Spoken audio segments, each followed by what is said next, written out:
7 जुलाई 2025 की देर रात एक व्यक्ति जब अपने गांव की तरफ जा रहा था तो लोगों ने उसे रोक लिया। वो बदमाश थे और बदमाशों ने पहले उसको बहुत पीटा, पीटने के बाद उसको गोली मारते हैं और गोली मारने के बाद उसको ईख के खेत में डाल देते हैं। अगला ही दिन यानी कि 8 जुलाई 2025 को जब एक किसान अपने खेत पर जाता है, जाने के बाद देखता क्या है कि उसकी ईख के खेत में एक लाश पड़ी हुई है। उसने पुलिस को सूचना दी, पुलिस मौके पर पहुंचती है, लाश को कब्जे में लेती है और पोस्टमार्टम के लिए भेज देती है। ये बात जब उस लाश के परिवार वालों को पता चल जाती है तो उन्हें इतना गुस्सा आता है कि उस लाश को कब्जे में लेते हैं और बागपत में एक राष्ट्र वंदना चौक होता है, वहां पर जाकर लाश रख देते हैं। जब सैकड़ों ग्रामीण जाम हो जाते हैं, कोई ना आ सकता था ना कोई जा सकता था। इस बीच में कई एम्बुलेंस भी थी, वो फंस जाती हैं। जाम लगे हुए लगभग 2.5 से 3 घंटे हो जाते हैं और लोगों को भारी परेशानी हो रही थी। इसी बीच में भीड़ में से एक लड़का खड़ा होता है और उसके हाथ में चाकू था। उसने डीएसपी की तरफ इशारा करते हुए कहता है कि मैडम, जितनी जल्दी हो सके इस घटनाक्रम का खुलासा कर देना, नहीं तो खून का बदला खून से लिया जाएगा। जब ये बात कही जाती है तो मीडिया कर्मी भी सुन रहे थे और मीडिया वालों ने इस मामले को बड़ी प्रमुखता से लिखा, बताया, उठाया कि ये खून का बदला खून से लिया जाएगा। पुलिस वाले भी कहीं ना कहीं इस बात को लिखकर सुनकर भूल चुके थे, मीडिया वाले भी इस बात को लिखकर भूल चुके थे, लेकिन मन में गुस्सा था, पनप रहा था। और जैसे ही 60 दिन होते हैं वो खून का बदला खून से लिया जाता है, ऐसा बताया जा रहा है, ऐसा कहा जा रहा है। दरअसल आज की इस कहानी के माध्यम से ये जानने समझने की कोशिश करते हैं कि आखिरकार हुआ क्या था। कहानी जो शुरू होती है वो इश्क से शुरू होती है, उसके बाद फिर एक नेचुरल डेथ हो जाती है, उसके बाद फिर एक कत्ल होता है, फिर दूसरा कत्ल होता है, फिर तीसरा कत्ल होता है। और अगर ऐसा ही चलता रहा तो इसमें और भी कत्ल हो सकते हैं। लेकिन सीधे सीधे 10 लोग ऐसे हैं जो प्रत्यक्ष रूप से बिल्कुल प्रभावित हो चुके हैं और उन 10 से जुड़े हुए कम से कम 50 से 60 लोग ऐसे हैं जो अप्रत्यक्ष रूप से प्रभावित हो रहे हैं। कई जिंदगियां बर्बादी की कगार पर पहुंच चुकी हैं और आगे भविष्य में भी जाएंगी। आज की इस कहानी को सुनने के बाद आप लोग भी सोचने पर मजबूर हो जाएंगे। छोटी सी बात से शुरू होती है और यहां कत्ल तक बात यूं ही पहुंच जाती है। आदाब, नमस्कार, सत श्री अकाल। मैं उस्मान सैफी। आज की जो सच्ची घटना मैं आपको सुनाने जा रहा हूं, ये सच्ची घटना शुरू होती है उत्तर प्रदेश के जिला बागपत से। हालांकि इसका जो इतिहास है वो जुड़ा हुआ है गाजियाबाद से, साथ ही नोएडा से भी जुड़ा हुआ है, लेकिन हम शुरुआत करेंगे बागपत से। बात कर रहा हूं 4 सितंबर 2025 की दोपहर लगभग 2 बजे के आसपास का वक्त हो रहा था। दिल्ली सहारनपुर हाईवे पर एक गांव लगता है सिसाना। इसी बीच में एक राहगीर होता है जो रास्ते से जा रहा है, अचानक से रुक जाता है और वहां देख रहा है कि बहुत सारे लोग हैं जो हाईवे के इर्द गिर्द खड़े हुए हैं, भगदड़ मची हुई है। भगदड़ के पीछे की कहानी जब उसने 112 नंबर पर पुलिस को सुनाई तो पुलिस भी दौड़ते हुए चली आती है। वो बताता है कि साहब, यहां पर दिल्ली सहारनपुर हाईवे सिसाना गांव के पास में वो देख रहा है कि एक बाइक है जो बागपत से आगे की तरफ चली आ रही है सिसाना की तरफ। इसी बीच में उसकी जो रफ्तार है 50 या 60 के आसपास की रही होगी और उसके पीछे से एक सेंट्रो कार आ रही थी, उसकी रफ्तार लगभग 90 या 100 के आसपास की स्पीड रही होगी। पहले जब टक्कर लगती है तो शुरुआत में ऐसा लग रहा था जैसे कि ये एक हादसा है, एक एक्सीडेंट है जो अचानक से हुआ है। लेकिन जैसे ही कार रुकती है, कार रुकने के बाद उस बाइक सवार के पास जाते हैं और वो गंभीर रूप से घायल हो चुका था।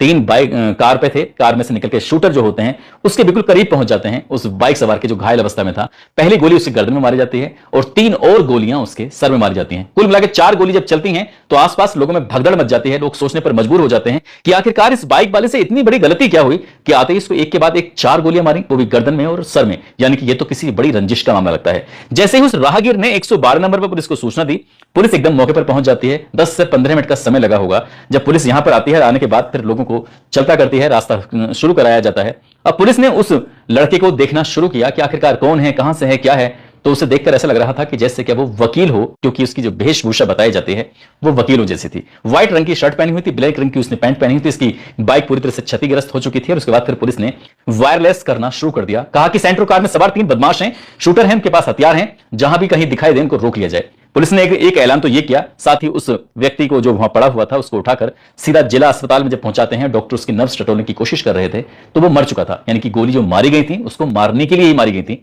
वो मर चुका था। अब उसकी जेबों की तलाशी जब ली जाती है तो पता चलता है कि शहर कोतवाली का एक गांव लगता है बागू, वहां का रहने वाला है। नाम इसका अंकुर है, जो कि 3rd ईयर का स्टूडेंट है, लॉ कर रहा है। अब ये इसको क्यों मारा, क्यों नहीं मारा, बहुत सारे सवाल थे। इन सवालों का पुलिस जवाब तलाशना चाह रही थी। घर वालों से संपर्क किया जाता है। जैसे ही घर वालों को पता चलता है, सैकड़ों की संख्या में घर वाले जिला अस्पताल पहुंच जाते हैं। पुलिस ने चारों तरफ नाकाबंदी करना शुरू कर दिया था। वो सेंट्रो कार जो थी, आखिरकार वो अहेड़ा एक गांव लगता है, उसके जंगल में वो कार खड़ी हुई लावारिस स्थिति में मिल जाती है। लेकिन उसके अंदर कौन था, उनकी तलाश थी। अब पुलिस ने ये देखने की कोशिश की कहां से आए, क्यों आए, क्या बात है। साथ ही मीडिया ने भी ये खंगालना शुरू कर दिया कि हत्या क्यों हुई, इसके पीछे की क्या वजह है। तो ये जो कहानी दरअसल हमने भी इसमें ढूंढने की कोशिश की। तो जो हमने इसमें तलाश किया तो उत्तर प्रदेश के गाजियाबाद में एक जगह लगती है साहिबाबाद, और साहिबाबाद में एक स्कूल है, कॉलेज है, इसका नाम है इंद्रप्रस्थ कॉलेज।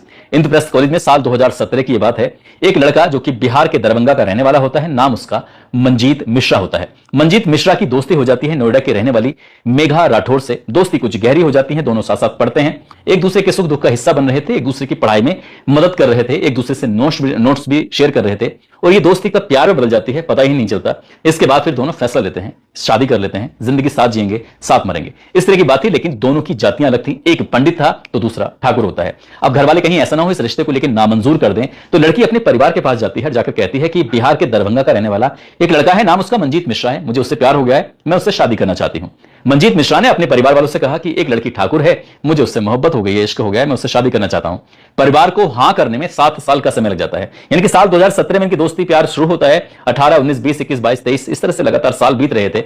आखिरकार जब साल 2024 आता है तो घर वाले हरी झंडी दे देते हैं, ठीक है तुम लोग शादी कर सकते हो। घर वाले शादी की मंजूरी दे देते हैं। 7 साल के बाद 28 जनवरी 2024 को इन दोनों की धूमधाम के साथ शादी हो जाती है। परिवार के लोग शामिल होते हैं, रिश्तेदार शामिल होते हैं, और जब शादी हो जाती है सब कुछ ठीक चल रहा था। अभी शादी का सिर्फ 15 दिन ही हुए थे कि 15 दिन के बाद यह पता चलता है कि जो मंजीत मिश्रा है उसके पिता का रोड पर एक्सीडेंट हो जाता है और वो मर जाते हैं। बस उनके पिता का मरना मंजीत मिश्रा के ये एक घर में ऐसा कलेश हो जाता है कि मंजीत के घर वाले परिवार वाले अब इस लड़की को दोषी मानने लगते हैं कि जब से इस लड़की के कदम हमारे घर में पड़े हैं तब से हमारे घर की जिंदगी बिल्कुल पूरी तरह से बर्बाद हो चुकी है, ये आते ही अपने ससुर को खा चुकी है। बस इतना था कि रोज रोज की कलह होनी शुरू हो जाती है। मंजीत मिश्रा ने कभी अपनी पत्नी का सपोर्ट नहीं किया, काश वो सपोर्ट करता कि नहीं नहीं ये एक नेचुरल था, रोड पर किसकी गलती रही हो किसी की नहीं, उसने ऐसी कोई बातचीत नहीं करी होगी। यही कारण था कि इन पति और पत्नी के बीच में शादी के महज 15 दिन के बाद ही विवाद होना शुरू हो जाता है। ये जो लड़का है इसको बैंक में नौकरी लग जाती है। ये जो एक बैंक का नाम है आर्यव्रत बैंक में ये डेटा मैनेजर के तौर पर काम कर रहा था मंजीत मिश्रा, और ये वसुंधरा के गाजियाबाद में रहना शुरू कर देता है अपनी पत्नी के साथ। सब कुछ ठीक ठाक चल रहा था, लेकिन जब से इसके पिता खत्म हो जाते हैं, मारे जाते हैं, तो अब ये पति पत्नी आपस में विवाद होने लगता है।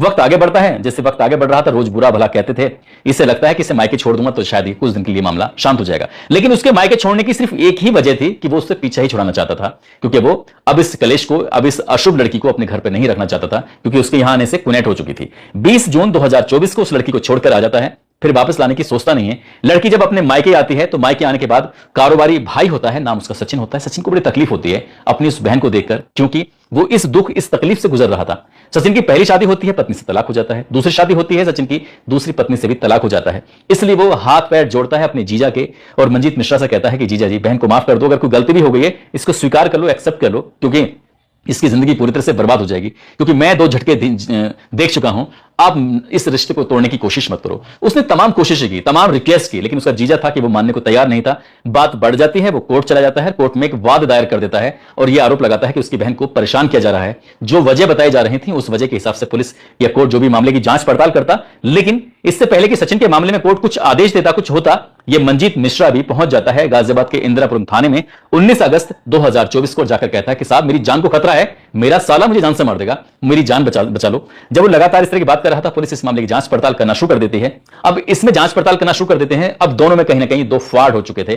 पहले जो इनमें 63 का आंकड़ा था वो 36 का आंकड़ा बन चुका था, यानी कि अब एक दूसरे से मेघा और मंजीत मिलना ही नहीं चाहते थे। अब सचिन की कोशिशें सब नाकाम हो जाती हैं। सचिन को गुस्सा आता है, अपनी बहन को एक तरह से बेवा के रूप में देखना पसंद नहीं कर रहा था। उसने अपने दोस्तों से बातचीत की। उसने एक व्यक्ति होता है जिसका नाम प्रवीण होता है, प्रवीण से कहता है कि भाई मेरी बहन है, परेशान हो चुकी है, लव मैरिज की थी एक लड़के से, लेकिन वो उसका साथ नहीं दे रहा है, करूं तो क्या करूं। तभी मशवरा सलाह दिया जाता है कि उसको रास्ते से हटा दें तो कैसा रहेगा। प्रवीण जब ये सलाह मशवरा देता है तो सचिन के दिमाग में आ जाता है कि ये तो बढ़िया रहेगा कि रास्ते से हट जाएगा, कलेश ही खत्म हो जाएगा, तो उसके बाद फिर बहन की कहीं दूसरी जगह शादी वगैरह कर देंगे। 15 लाख रुपए में ये बात तय कर ली जाती है उसको रास्ते से हटानी, यानी कि उसको कत्ल करने के लिए 15 लाख रुपए जब प्रवीण की बात तय हो जाती है तो दिसंबर 2024 में 5 लाख रुपए एडवांस दे दिए जाते हैं। ये कहते हो कि भाई जितनी जल्दी हो सके काम कर दो। अब प्रवीण ने बागपत के ही रहने वाले, बागपत का एक बाबू गांव होता है, वहां का एक नेशनल प्लेयर था कुश्ती का, नाम उसका रामवीर उर्फ भूरा, उससे संपर्क किया जाता है। साथ ही एक दूधिया होता है, उस दूधिया से जिसका नाम होता है विपिन उर्फ गोधू, उससे संपर्क किया जाता है। अब प्रवीण बताया जाता है कि 5 लाख रुपए इस विपिन के हाथ में दे देता है कि भाई एक मर्डर करना है, और ये व्यक्ति वसुंधरा में रहता है, यहां पे आर्यव्रत एक बैंक है, वहां पर आता है, डेटा मैनेजर है, नाम उसका मंजीत है, उसका फोटो, यह पूरी जानकारी दी जाती है। लेकिन ये वक्त पर अपना काम नहीं कर पाते, ना तो विपिन अपना काम कर पाता, ना ही उसका विपिन का दोस्त जो कुश्ती खिलाड़ी था वो भी काम कर पाता। प्रवीण को जल्दी थी कि उस पर प्रेशर बन रहा था, वो पहले से ही बात तय कर चुका था। उसने कहा कि ठीक है पैसे तो यहां से आ ही जाएंगे। वो नए दोस्त शूटर करता है और नए दोस्त शूटर से कहता है कि भाई ये मंजीत है, इसको मारना है। इसके लिए प्लानिंग हो जाती है और तारीख तय कर ली जाती है। तारीख थी 21 फरवरी 2025 को। ग्रेटर नोएडा का एक इको टैग कोतवाली लगती है, उसी के इलाके में आता है डी पार्क, और डी पार्क के पास की बात है जब पुलिस ने 100 से ज्यादा सीसीटीवी कैमरे खंगाले थे तो उसमें पता चलता है कि एक व्यक्ति है जो कार में जा रहा है और बाइक पर 2 व्यक्ति हैं जो जा रहे हैं। वो बार बार उस कार के आगे पीछे दाएं बाएं इस तरह से कर रहे थे। हालत तब खराब हो जाती है जब वो जानबूझकर कार में टक्कर मार देते हैं। कार वाले गुस्सा आता है, कार में मंजीत मिश्रा बैठा होता है जो कि बैंक डाटा मैनेजर होता है। वो गुस्से में उतरता है, जैसे उतरता है वो शूटर गोली मारकर उसकी हत्या कर देते हैं। पुलिस जब सीसीटीवी कैमरे के माध्यम से आखिरकार शूटर तक पहुंचती है, शूटर के बाद फिर प्रवीण तक पहुंचती है, प्रवीण से फिर सचिन तक पहुंचती है और सचिन का पता चलता है कि सचिन जो कि उसका साला था, उसने अपनी बहन की बेइज्जती का बदला लेने के लिए अपने ही जीजा की हत्या करा दी थी। पुलिस ने गिरफ्तार करती है, गिरफ्तार करने के बाद इनको जेल भेज देती है। लेकिन जो पहले 5 लाख रुपए दिसंबर 2024 में दिए गए थे विपिन उर्फ गोधू को, तो ये पैसे ना तो उसने वापस किए और ना ही अपने दूसरा जो साथी होता है रामवीर उर्फ भूरा, उसमें बंटवारा किया। अब रामवीर उर्फ भूरा बार बार कहता था कि यार जब तुमने काम भी नहीं किया है, पैसे तुम्हारे पास रखे हुए हैं, तो पैसे वापस क्यों नहीं करते हो? या तो पैसे वापस करो या फिर आपस में बंटवारा करो। उसने कहा यार 1 लाख रुपए तो खर्च हो चुके हैं। बोले चलो कोई बात नहीं, अगर 1 लाख रुपए खर्च हो चुके हैं तो एक काम करो 2 लाख रुपए दे दो। अब इस बात को लेकर इन दोनों में आपस में दोस्तों में कहासुनी होनी शुरू हो जाती है। एक जो था वो दूध का काम करता है, जो शहर में जाता है, इधर उधर दूध बेचता है, बेचकर रोज शाम को वापस घर अपने पहुंच जाता है। और ये तारीख थी 7 जुलाई 2025 की रात लगभग 11 बजे के आसपास एक अचानक से फोन पहुंचता है। जब फोन पहुंचता है तो ये जो होता है विपिन उर्फ गोधू आखिरकार उस फोन के बाद चला जाता है। और ये इलाका था गांव हमीदाबाद, जो कि बागपत सिटी कोतवाली क्षेत्र में गांव लगता है। वहां ट्यूबवेल के पास इसके साथ बातचीत होती है। कई साथी रहे होंगे वो शूटर, मारने वाले, हत्या करने वाले। इस विपिन को बहुत बुरी तरह से मारा जाता है, पीटा जाता है और मारपीट करने के बाद 2 गोली मारी जाती हैं और मारकर उसकी हत्या कर देते हैं। उस ट्यूबवेल के पास में ही ईख का खेत था, वहां फेंक देते हैं और ये खेत था राजेंद्र का। अगले ही दिन सुबह यानी कि 8 जुलाई 2025 को राजेंद्र का छोटा भाई जिसका नाम देवेंद्र होता है वो खेत पर काम करने के लिए गया और जैसे ट्यूबवेल के पास उसने देखा तो वहां ब्लेड मिलता है। उसने पीछा करना शुरू किया तो पीछे पहुंचते पहुंचते वो लाश तक पहुंच जाता है। आखिरकार वो पुलिस को सूचना देता है कि साहब हमारे खेत में एक लाश पड़ी हुई है, आप आ जाइए। पुलिस जैसे ही लाश की सूचना पर वहां मौके पर पहुंचती है। यहां आने के बाद फिर घर वाले, परिवार वाले इस लाश को कब्जे में लेकर ये राष्ट्र वंदना चौक होता है बागपत का, वहां रखकर जाम लगा देते हैं। और इसी बीच में डीएसपी साहब के सामने एक ऐलान किया जाता है कि हम इस खून के बदला खून से लेंगे। 2 महीने यानी कि करीब 60 दिन बीत जाते हैं। तारीख आती है 4 सितंबर 2025 की दोपहर लगभग 2 बजे के आसपास। अंकुर जो होता है वो इसका भाई था रामवीर उर्फ भूरा का। हालांकि पुलिस ने रामवीर उर्फ भूरा को तो गिरफ्तार करके जेल भेज दिया था विपिन की हत्या में, लेकिन जब ऐलान कर दिया गया था कि खून का बदला खून से लेना है तो इस विपिन की हत्या से गुस्सा है उसके घर वालों ने, परिवार वालों ने, ऐसा पुलिस कह रही है। हालांकि अभी ये पुलिस ने क्लियर नहीं किया। ऐसा माना जा रहा है कि ये जो अंकुर की हत्या हुई है, जो हाईवे पर उसे 4 गोली मारी गई हैं, उस गोली मारने में कहीं ना कहीं वो पुराना जो केस था जिसमें सुपारी के पैसे का लेन देन का मसला था, उसी में यह हत्या हुई है। हालांकि पुलिस ने अभी इस बात का डिस्क्लोज नहीं किया है। लेकिन जब हमने ढूंढने की कोशिश की, तलाश करने की कोशिश की, तो पहले जो मंजीत था, मंजीत के पिता की असमय मौत हो जाती है रोड एक्सीडेंट में। उसके बाद फिर मंजीत को मरवाया जाता है, मंजीत के बाद फिर ये विपिन मारा जाता है और विपिन के बाद फिर अंकुर मारा जाता है। इस तरह से 3 तो कत्ल होते हैं, एक नेचुरल डेथ हो जाती है। 4 लोग तो इसमें सीधे सीधे मारे जाते हैं, 2 शूटर पहले और ये 2 भूरा और विपिन, ये 4 लोग ये हो जाते हैं, सचिन और प्रवीण। इस तरह से कुल मिलाकर जो संख्या पड़ जाती है ये लगभग 10 के आसपास, क्योंकि अंकुर को मारने में भी 3 लोग आए थे। जो 10 लोग सीधे सीधे प्रत्यक्ष रूप से प्रभावित हुए हैं। बाकी इनसे जुड़े हुए इनके परिवार, मां बाप, भाई बहन, दोस्त, रिश्तेदार, कितने लोगों को न जाने कब तक सफर करना पड़ेगा, सहज ही अंदाजा लगाया जा सकता है। काश के इस मंजीत मिश्रा के परिवार ने उस लड़की को अशुभ ना कहा होता, असना ना कहा होता, तो शायद इतने कत्ल की कहानियां लिखी ना जाती। दोस्तों, इस पूरे घटनाक्रम को सुनाने का उद्देश्य किसी को परेशान करना नहीं है, किसी का दिल दुखाना नहीं है।